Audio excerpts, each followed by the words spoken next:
Welcome to Mix Master Story, where stories come to life. Follow the channel for new audiobooks every week.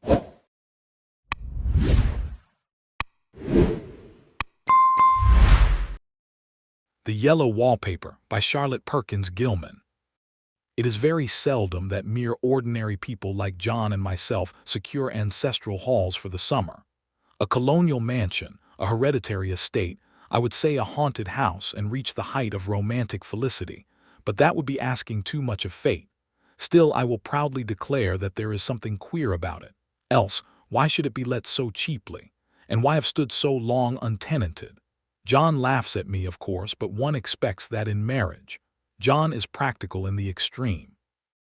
He has no patience with faith, an intense horror of superstition, and he scoffs openly at any talk of things not to be felt and seen and put down in figures.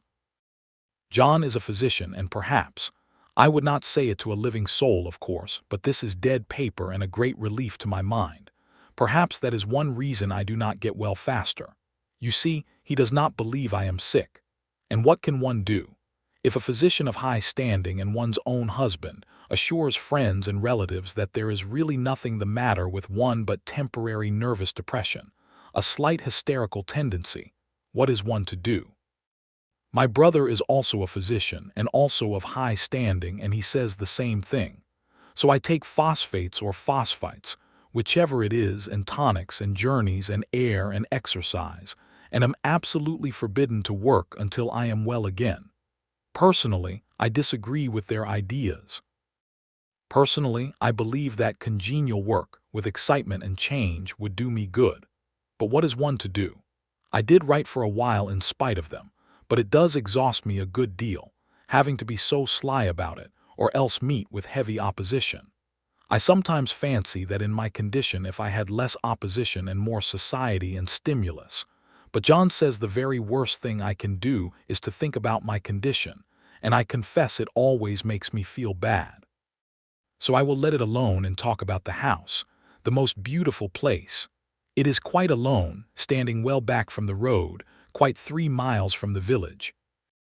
It makes me think of English places that you read about, for there are hedges and walls and gates that lock, and lots of separate little houses for the gardeners and people. There is a delicious garden. I never saw such a garden, large and shady, full of box-bordered paths and lined with long grape-covered arbors with seats under them. There were greenhouses, too, but they are all broken now. There was some legal trouble, I believe, something about the heirs and co-heirs. Anyhow, the place has been empty for years. That spoils my ghostliness, I am afraid, but I don't care. There is something strange about the house, I can feel it. I even said so to John one moonlight evening, but he said what I felt was a draught and shut the window.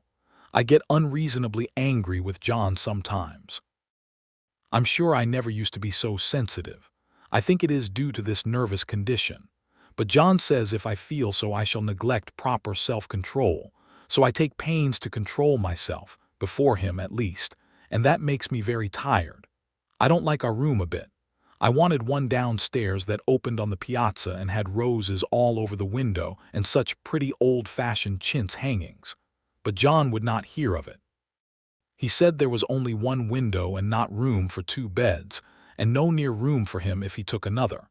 He is very careful and loving, and hardly lets me stir without special direction. I have a scheduled prescription for each hour in the day. He takes all care from me, and so I feel basely ungrateful not to value it more.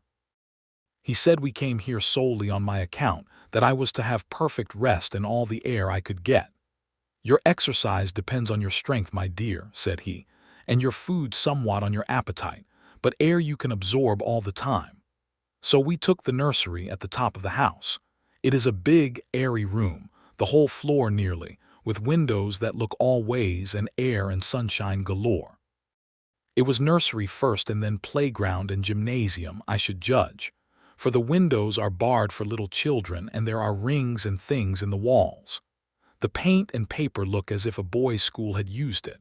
It is stripped off, the paper, in great patches all around the head of my bed, about as far as I can reach, and in a great place on the other side of the room low down. I never saw a worse paper in my life. One of those sprawling, flamboyant patterns committing every artistic sin. It is dull enough to confuse the eye in following, pronounced enough to constantly irritate and provoke study, and when you follow the lame, uncertain curves for a little distance they suddenly commit suicide, plunge off at outrageous angles, destroy themselves in unheard-of contradictions. The color is repellent, almost revolting, a smoldering, unclean yellow strangely faded by the slow-turning sunlight. It is a dull yet lurid orange in some places, a sickly sulfur tint in others. No wonder the children hated it. I should hate it myself if I had to live in this room long. There comes John, and I must put this away. He hates to have me write a word. We have been here 2 weeks, and I haven't felt like writing before since that first day. I am sitting by the window now, up in this atrocious nursery, and there is nothing to hinder my writing as much as I please, save lack of strength. John is away all day, and even some nights when his cases are serious. I am glad my case is not serious, but these nervous troubles are dreadfully depressing. John does not know how much I really suffer. He knows there is no reason to suffer, and that satisfies him. Of course, it is only nervousness. It does weigh on me so not to do my duty in any way. I meant to be such a help to John, such a real rest and comfort, and here I am a comparative burden already. Nobody would believe what an effort it is to do what little I am able to dress and entertain and order things. It is fortunate Mary is so good with the baby, such a dear baby, and yet I cannot be with him. It makes me so nervous. I suppose John never was nervous in his life. He laughs at me so about this wallpaper. At first he meant to repaper the room, but afterwards he said that I was letting it get the better of me, and that nothing was worse for a nervous patient than to give way to such fancies. He said that after the wallpaper was changed it would be the heavy bedstead, and then the barred windows, and then that gate at the head of the stairs, and so on. "You know the place is doing you good," he said, "and really, dear, I don't care to renovate the house just for a 3 months' rental." "Then do let us go downstairs," I said. "There are such pretty rooms there." Then he took me in his arms and called me a blessed little goose, and said he would go down cellar if I wished, and have it whitewashed into the bargain. But he is right enough about the beds and windows and things. It is as airy and comfortable a room as anyone need wish, and of course I would not be so silly as to make him uncomfortable just for a whim. I'm really getting quite fond of the big room, all but that horrid paper. Out of one window I can see the garden, those mysterious deep-shaded arbors, the riotous old-fashioned flowers and bushes and gnarly trees. Out of another I get a lovely view of the bay and a little private wharf belonging to the estate. There is a beautiful shaded lane that runs down there from the house. I always fancy I see people walking in these numerous paths and arbors, but John has cautioned me not to give way to fancy in the least. He says that with my imaginative power and habit of story-making, a nervous weakness like mine is sure to lead to all manner of excited fancies, and that I ought to use my will and good sense to check the tendency. So I try. I think sometimes that if I were only well enough to write a little it would relieve the press of ideas and rest me. But I find I get pretty tired when I try. It is so discouraging not to have any advice and companionship about my work. When I get really well, John says we will ask Cousin Henry and Julia down for a long visit, but he says he would as soon put fireworks in my pillowcase as to let me have those stimulating people about now. I wish I could get well faster, but I must not think about that. This paper looks to me as if it knew what a vicious influence it had. There is a recurrent spot where the pattern lolls like a broken neck and 2 bulbous eyes stare at you upside down.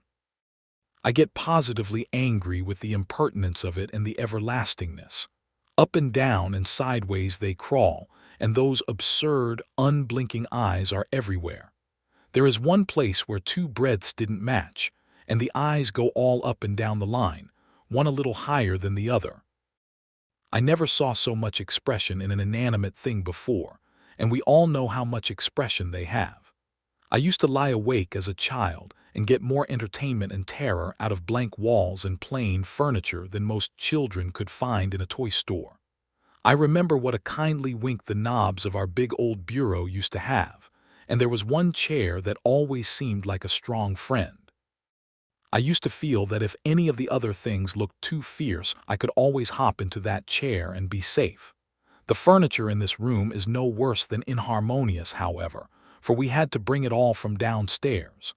I suppose when this was used as a playroom they had to take the nursery things out, and no wonder. I never saw such ravages as the children have made here. The wallpaper, as I said before, is torn off in spots, and it sticketh closer than a brother. They must have had perseverance as well as hatred. Then the floor is scratched and gouged and splintered, the plaster itself is dug out here and there, and this great heavy bed, which is all we found in the room, looks as if it had been through the wars. But I don't mind it a bit, only the paper. There comes John's sister, such a dear girl as she is and so careful of me. I must not let her find me writing. She is a perfect and enthusiastic housekeeper and hopes for no better profession. I verily believe she thinks it is the writing which made me sick, but I can write when she is out and see her a long way off from these windows. There is one that commands the road, a lovely, shaded, winding road, and one that just looks off over the country. A lovely country, too, full of great elms and velvet meadows. This wallpaper has a kind of sub-pattern in a different shade, a particularly irritating one, for you can only see it in certain lights and not clearly then. But in the places where it isn't faded, and where the sun is just so, I can see a strange, provoking, formless sort of figure that seems to sulk about behind that silly and conspicuous front design. Their sister on the stairs. Well, the 4th of July is over. The people are gone and I am tired out. John thought it might do me good to see a little company, so we just had Mother and Nellie and the children down for a week. Of course, I didn't do a thing. Jenny sees to everything now, but it tired me all the same. John says if I don't pick up faster, he shall send me to Weir Mitchell in the fall, but I don't want to go there at all. I had a friend who was in his hands once, and she says he is just like John and my brother, only more so. Besides, it is such an undertaking to go so far. I don't feel as if it was worthwhile to turn my hand over for anything, and I'm getting dreadfully fretful and querulous. I cry at nothing and cry most of the time. Of course I don't when John is here, or anybody else, but when I am alone. And I am alone a good deal just now. John is kept in town very often by serious cases, and Jenny is good and lets me alone when I want her to. So I walk a little in the garden or down that lovely lane, sit on the porch under the roses, and lie down up here a good deal. I'm getting really fond of the room in spite of the wallpaper. Perhaps because of the wallpaper. It dwells in my mind so. I lie here on this great immovable bed. It is nailed down, I believe, and follow that pattern about by the hour. It is as good as gymnastics, I assure you. I start, we'll say, at the bottom, down in the corner over there where it has not been touched, and I determine for the 1000th time that I will follow that pointless pattern to some sort of a conclusion. I know a little of the principle of design, and I know this thing was not arranged on any laws of radiation, or alternation, or repetition, or symmetry, or anything else that I ever heard of. It is repeated, of course, by the breadths, but not otherwise. Looked at in one way, each breadth stands alone, the bloated curves and flourishes, a kind of debased Romanesque with delirium tremens, go waddling up and down in isolated columns of fatuity. But on the other hand, they connect diagonally, and the sprawling outlines run off in great slanting waves of optic horror, like a lot of wallowing seaweeds in full chase. The whole thing goes horizontally, too, at least it seems so, and I exhaust myself in trying to distinguish the order of its going in that direction. They have used a horizontal breadth for a frieze, and that adds wonderfully to the confusion. There is one end of the room where it is almost intact, and there, when the crosslights fade and the low sun shines directly upon it, I can almost fancy radiation after all. The interminable grotesques seem to form around a common center and rush off in headlong plunges of equal distraction. It makes me tired to follow it. I will take a nap, I guess. I don't know why I should write this. I don't want to. I don't feel able, and I know John would think it absurd, but I must say what I feel and think in some way. It is such a relief. but the effort is getting to be greater than the relief. Half the time now I am awfully lazy and lie down ever so much. John says I mustn't lose my strength, and has me take cod liver oil and lots of tonics and things, to say nothing of ale and wine and rare meat. Dear John. He loves me very dearly and hates to have me sick. I tried to have a real earnest, reasonable talk with him the other day, and tell him how I wish he would let me go and make a visit to Cousin Henry and Julia. But he said I wasn't able to go, nor able to stand it after I got there, and I did not make out a very good case for myself, for I was crying before I had finished. It is getting to be a great effort for me to think straight.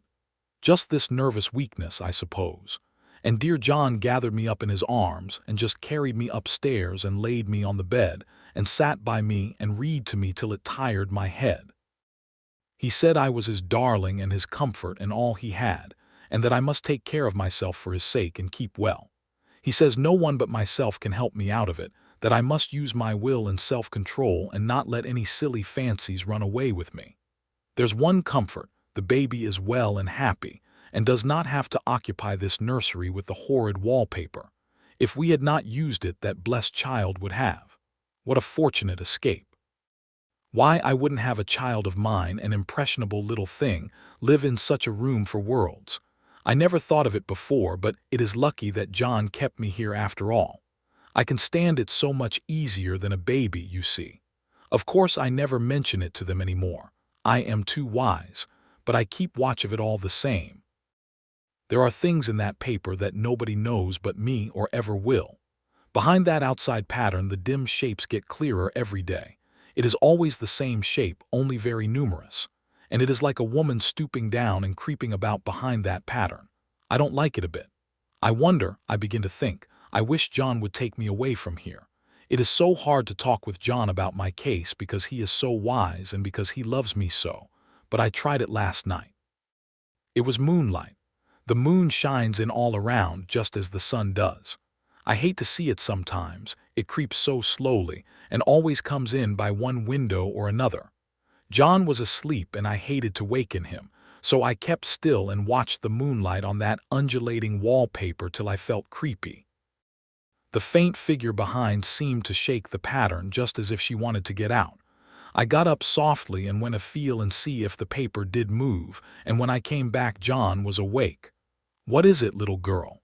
he said. "Don't go walking about like that, you'll get cold." I thought it was a good time to talk, so I told him that I really was not gaining here and that I wished he would take me away.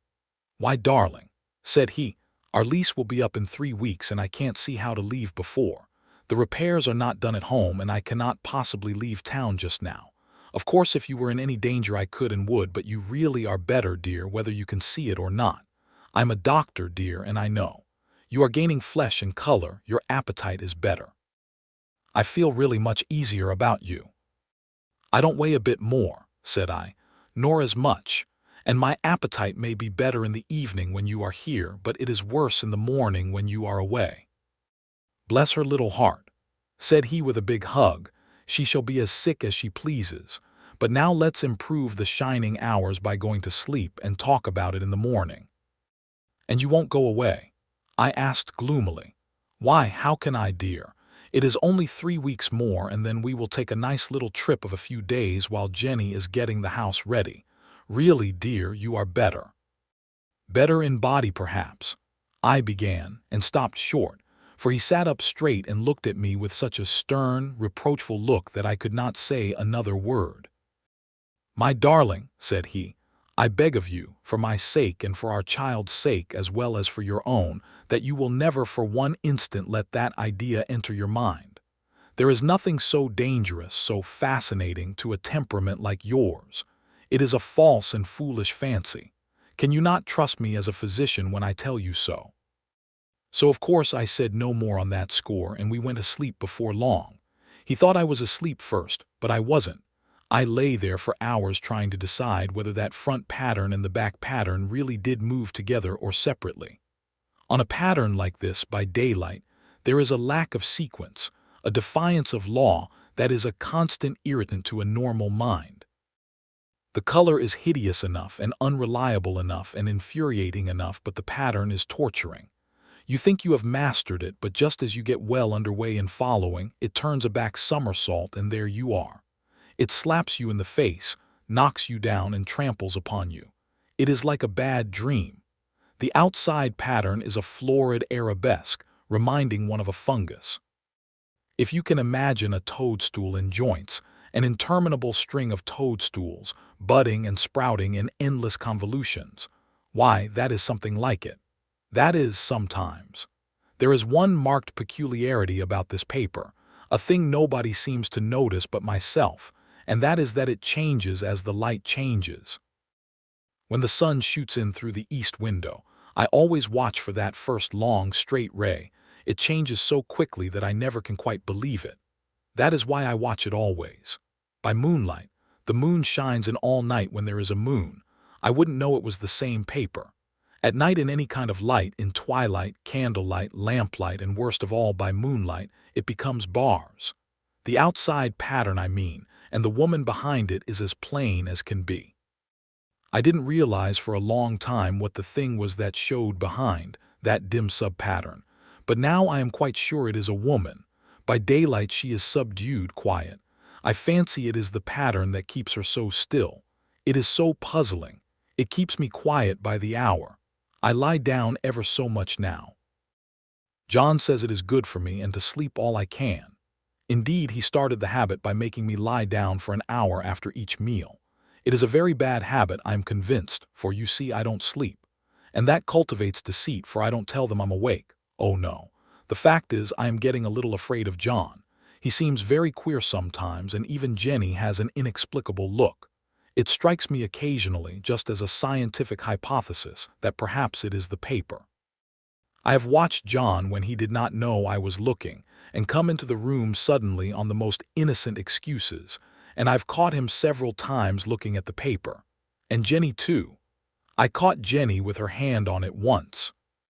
She didn't know I was in the room, and when I asked her in a very quiet voice, with the most restrained manner possible, what she was doing with the paper, she turned around as if she had been caught stealing and looked quite angry, asked me why I should frighten her so. Then she said that the paper stained everything it touched, that she had found yellow smooches on all my clothes and John's, and she wished we would be more careful. Did not that sound innocent? But I know she was studying that pattern, and I am determined that nobody shall find it out but myself. Life is very much more exciting now than it used to be. You see, I have something more to expect, to look forward to watch. I really do eat better and am more quiet than I was. John is so pleased to see me improve. He laughed a little the other day and said I seemed to be flourishing in spite of my wallpaper. I turned it off with a laugh. I had no intention of telling him it was because of the wallpaper. He would make fun of me. He might even want to take me away. I don't want to leave now until I have found it out. There is a week more, and I think that will be enough. I'm feeling ever so much better. I don't sleep much at night, for it is so interesting to watch developments, but I sleep a good deal in the daytime. In the daytime it is tiresome and perplexing. There are always new shoots on the fungus, and new shades of yellow all over it. I cannot keep count of them, though I have tried conscientiously. It is the strangest yellow, that wallpaper. It makes me think of all the yellow things I ever saw, not beautiful ones like buttercups, but old, foul, bad yellow things. But there is something else about that paper, the smell. I noticed it the moment we came into the room, but with so much air and sun it was not bad. Now we have had a week of fog and rain, and whether the windows are open or not, the smell is here. It creeps all over the house. I find it hovering in the dining room, skulking in the parlor, hiding in the hall, lying in wait for me on the stairs. It gets into my hair. Even when I go to ride, if I turn my head suddenly and surprise it, there is that smell. Such a peculiar odor, too. I have spent hours in trying to analyze it, to find what it smelled like. It is not bad at first and very gentle, but quite the subtlest, most enduring odor I ever met. In this damp weather it is awful. I wake up in the night and find it hanging over me. It used to disturb me at first. I thought seriously of burning the house to reach the smell, but now I am used to it. The only thing I can think of that it is like is the color of the paper, a yellow smell. There is a very funny mark on this wall, low down near the mopboard, a streak that runs round the room. It goes behind every piece of furniture except the bed, a long, straight, even smooch, as if it had been rubbed over and over. I wonder how it was done and who did it and what they did it for. Round and round and round, round and round and round. It makes me dizzy. I really have discovered something at last. Through watching so much at night when it changes so, I have finally found out. The front pattern does move, and no wonder. The woman behind shakes it. Sometimes I think there are a great many women behind, and sometimes only one, and she crawls around fast, and her crawling shakes it all over. Then in the very bright spots she keeps still, and in the very shady spots she just takes hold of the bars and shakes them hard. And she is all the time trying to climb through. But nobody could climb through that pattern, it strangles so. I think that is why it has so many heads. They get through, and then the pattern strangles them off and turns them upside down and makes their eyes white.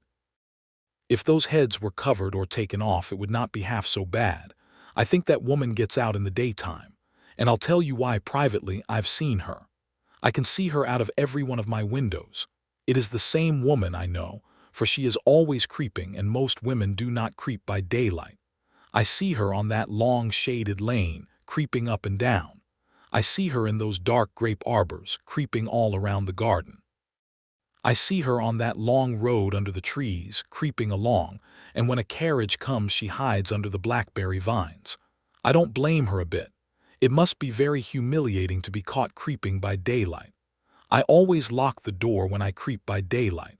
I can't do it at night, for I know John would suspect something at once. And John is so queer now that I don't want to irritate him. I wish he would take another room. Besides, I don't want anybody to get that woman out at night but myself. I often wonder if I could see her out of all the windows at once, but turn as fast as I can only see out of one at one time. And though I always see her, she may be able to creep faster than I can turn. I have watched her sometimes away off in the open country, creeping as fast as a cloud shadow in a high wind. If only that top pattern could be gotten off from the under one. I mean to try it little by little. I have found out another funny thing, but I shan't tell it this time. It does not do to trust people too much. There are only 2 more days to get this paper off, and I believe John is beginning to notice. I don't like the look in his eyes, and I heard him ask Jenny a lot of professional questions about me. She had a very good report to give. She said I slept a good deal in the daytime. John knows I don't sleep very well at night, for all I'm so quiet. He asked me all sorts of questions, too, and pretended to be very loving and kind, as if I couldn't see through him. Still, I don't wonder he acts so, sleeping under this paper for 3 months. It only interests me, but I feel sure John and Jenny are secretly affected by it. Hurrah! This is the last day, but it is enough. John is to stay in town overnight and won't be out until this evening. Jenny wanted to sleep with me, the sly thing, but I told her I should undoubtedly rest better for a night all alone. That was clever, for really I wasn't alone a bit. As soon as it was moonlight and that poor thing began to crawl and shake the pattern, I got up and ran to help her. I pulled and she shook, I shook and she pulled, and before morning we had peeled off yards of that paper, a strip about as high as my head and half around the room. And then when the sun came and that awful pattern began to laugh at me, I declared I would finish it today. We go away tomorrow, and they are moving all my furniture down again to leave things as they were before. Jenny looked at the wall in amazement, but I told her merrily that I did it out of pure spite at the vicious thing. She laughed and said she wouldn't mind doing it herself, but I must not get tired. How she betrayed herself that time. But I am here, and no person touches this paper but me, not alive. She tried to get me out of the room. It was too pat. But I said it was so quiet and empty and clean now that I believed I would lie down again and sleep all I could, and not to wake me even for dinner. I would call when I woke. So now she is gone, and the servants are gone, and the things are gone, and there is nothing left but that great bedstead nailed down, with the canvas mattress we found on it. We shall sleep downstairs tonight and take the boat home tomorrow. I quite enjoy the room now it is bare again. How those children did tear about here. This bedstead is fairly gnawed. But I must get to work. I have locked the door and thrown the key down into the front path. I don't want to go out, and I don't want to have anybody come in till John comes. I want to astonish him. I've got a rope up here that even Jenny did not find. If that woman does get out and tries to get away, I can tie her. But I forgot I could not reach far without anything to stand on. This bed will not move. I tried to lift and push it until I was lame, and then I got so angry I bit off a little piece at one corner, but it hurt my teeth. Then I peeled off all the paper I could reach standing on the floor. It sticks horribly, and the pattern just enjoys it. All those strangled heads and bulbous eyes and waddling fungus growths just shriek with derision. I am getting angry enough to do something desperate. To jump out of the window would be admirable exercise, but the bars are too strong even to try. Besides, I wouldn't do it. Of course not. I know well enough that a step like that is improper and might be misconstrued. I don't like to look out of the windows even. There are so many of those creeping women, and they creep so fast. I wonder if they all come out of that wallpaper as I did. But I am securely fastened now by my well-hidden rope. You don't get me out in the road there. I suppose I shall have to get back behind the pattern when it comes night, and that is hard. It is so pleasant to be out in this great room and creep around as I please. I don't want to go outside. I won't, even if Jenny asks me to. For outside you have to creep on the ground and everything is green instead of yellow. But here I can creep smoothly on the floor, and my shoulder just fits in that long smooch around the wall, so I cannot lose my way. Why, there's John at the door. It is no use, young man, you can't open it. How he does call and pound. Now he's crying for an axe. It would be a shame to break down that beautiful door. John dear, said I in the gentlest voice, the key is down by the front steps under a plant and leaf. That silenced him for a few moments. Then he said, very quietly indeed, open the door, my darling. I can't, said I. The key is down by the front door under a plant and leaf. What? And then I said it again, several times, very gently and slowly, and said it so often that he had to go and see, and he got it, of course, and came in. He stopped short by the door. What is the matter? He cried. For God's sake, what are you doing? I kept on creeping just the same, but I looked at him over my shoulder. I've got out at last, said I, in spite of you and Jane, and I've pulled off most of the paper so you can't put me back. Now why should that man have fainted? But he did, and right across my path by the wall, so that I had to creep over him every time. The end.